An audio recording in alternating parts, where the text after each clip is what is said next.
Hi mga ka-research! Welcome sa ating lesson sa Practical Research 2. Ang focus natin ngayon ay tungkol sa characteristics, strengths, weaknesses, and kinds of quantitative research. Let's explore kung paano ginagamit ang research para sagutin ang mga tanong natin gamit ang numbers and data. Narito ang ating quote of the day. Without data, you're just another person with an opinion by W. Edwards Deming. Totoo nga naman no, kung wala kang datos, parang opinion lang, walang konkretong basehan. Sa lesson na ito, goal nating ma-achieve ang tatlong bagay. Una, maunawaan ang mga katangian, lakas at kahinaan ng quantitative research. Pangalawa, makabuo ng sariling research topic at matukoy kung anong klaseng quantitative research ang bagay dito. At pangatlo, ma-realize ang halaga ng quantitative research sa tunay na buhay, lalo na sa mga problemang concern sa atin. So, what is quantitative research? Huwag matakot sa term. Ito ang klase ng research na gumagamit ng numbers, statistics, at patterns para ma-explain ang mga bagay-bagay. Paraan ito ng pagkuha ng sagot ng may matibay na ebidensya. Ayon sa International Market Research 2018, ang quantitative research ay systematic. Ibig sabihin, maayos ang proseso ng pagkuha at pag-analyze ng data gamit ang math, statistics, o computer software. Hindi ito basta-basta hula lang. Main goal nito ay ma-identify ang problema at makahanap ng patterns o trend na pwede nating i-apply sa mas malaking grupo. Gamit ang tools like surveys or experiments, nalalaman natin kung may epekto ba ang isang bagay sa isa pang bagay. Bago ka gumawa ng research, dapat alam mo muna ang characteristics nito. Ano nga ba ang mga katangian ng quantitative research? Narito ang strengths o kalakasan. Una, nakakatulong ito para matest kung totoo ang mga idea o hypothesis. Ang mga resulta ay pwedeng gamitin sa mas malaking grupo, kaya applicable siya sa real world.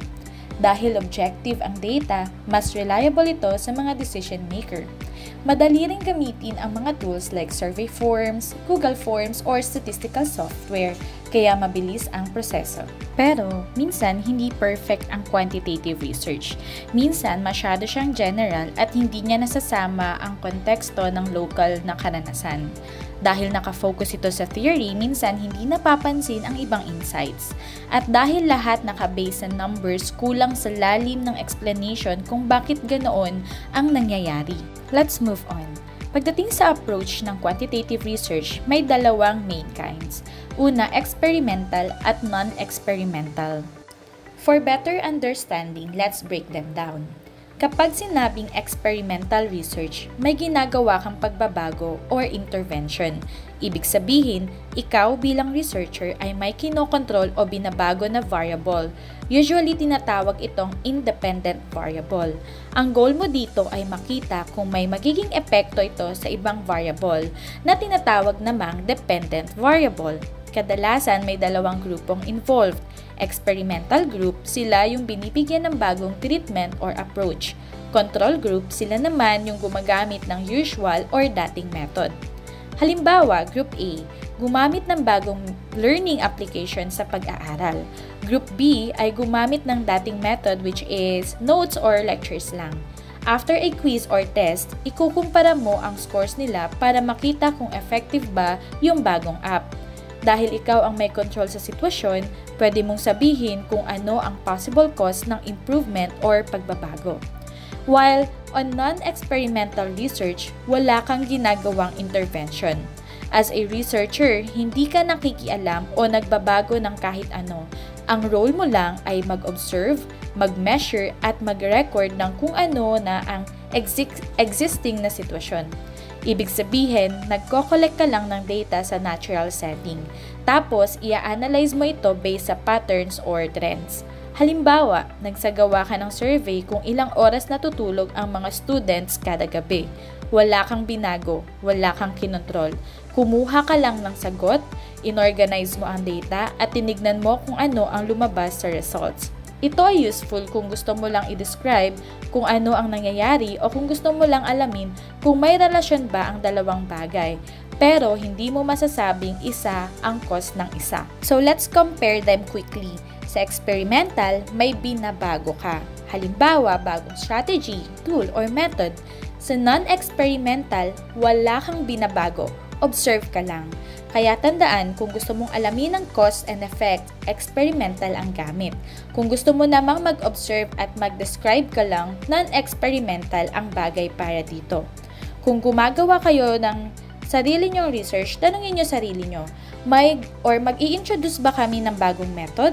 Or mag-o-observe lang kami ng current situation. Doon nyo malalaman kung experimental or non-experimental ang dapat nyong gamitin. Ngayon naman, pag-usapan natin ang iba't ibang uri or types ng quantitative research.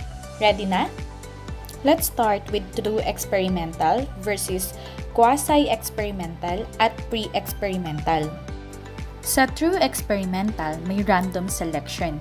Ibig sabihin, hindi pinipili ang participants based sa section o kaibigan, kundi parang bunutan. May full control ka sa groups at variables, kaya kung may pagbabago, malaki ang chance na dahil yun sa ginawa mong intervention. Example, random na pumili si teacher ng dalawang grupo. Yung isa gumamit ng bagong study method, yung isa normal lang. Then, ikukumpara yung test scores nila. Sa quasi-experimental naman, may intervention ka pa rin pero walang random selection. Gumagamit ka ng existing groups gaya ng Section A at Section B. Example, Section A gumagamit ng flashcards, Section B gumagamit ng apps. Kinukumpara ang scores nila kahit hindi sila or hindi random ang pagkapili sa kanila. Ang pre-experimental ang pinaka-basic na experiment. Isang grupo lang, walang comparison. Medyo mahina ito sa evidence kasi walang control group. Example, nagbigay ka ng math review sa isang class. Tapos, tinest mo sila.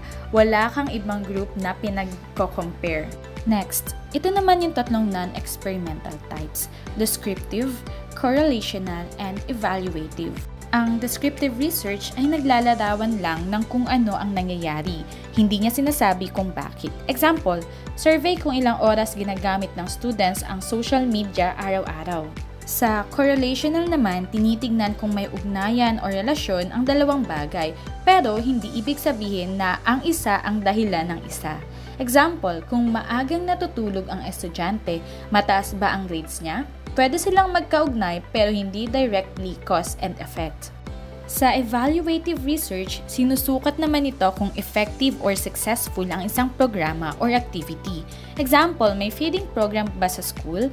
Tumaas ba ang attendance dahil dito? Sinusukat mo ang epekto. Ngayon, nandito pa ang dalawang uri na madalas nakakalito: causal comparative at comparative. Sa causal comparative, kumukumpara ka ng dalawang groups para malaman kung may possible na dahilan ang differences nila. Hindi ka gumagawa ng experiment pero gusto mong alamin kung ano ang factor na posibleng nakakaapekto. Example, kumpara ng grades ng mga nag-aalmusal versus sa mga hindi. Baka may epekto ang breakfast. While comparative research ay simpleng comparison lang, walang hanap or paghahanap sa cause. Example, kumpara lang kung sino ang mas madalas magbasa, boys or girls. Di na tatanungin kung bakit. Now, it's your turn. With your group, pumili ng 3 to 5 research topics, tukuyin kung anong type of quantitative research ang bagay sa bawat isa. Para mas madali ang pagpili ng topic, tandaan ang acronym na MIND: measurable, interesting, not too difficult, and data supported. Let your topic speak your mind. Narito din ang grading criteria para sa activity ninyo. Gawin itong guide para ma-check kung pasok sa standards ang output na magagawa nyo. And then, that's it. Good job, researchers! Tandaan, quantitative research helps us solve real-life problems using data, not guesses. Kaya piliin ang topic na kaya nyong gawin, may saysay at makabuluhan para sa inyo at sa iba. Till our next meeting, thank you so much!